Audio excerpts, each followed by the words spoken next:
এই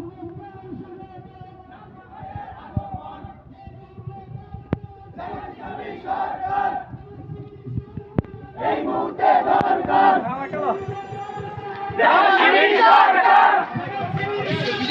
এই মুহূর্তে দরকার লাল গোলাপ শুভেচ্ছা, এলাকাবাসীর পক্ষ থেকে লাল গোলাপ শুভেচ্ছা। আমাদের আগমন। অনেক নাটক আপনারা দেখেছেন, অনেক ইতিহাস আপনারা দেখেছেন।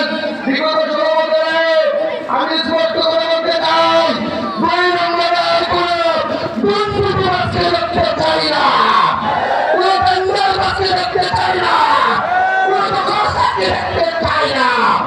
আগামী দিনের দেশ ইসলামী আন্দোলনের দেশ, আগামী দিনের শাসন কোরআনের শাসন, উনারা প্রচার করুন হিংসা বিদ্বেষ। আমরা বলবো শান্তি, এক আল্লাহ, দুইটা মত।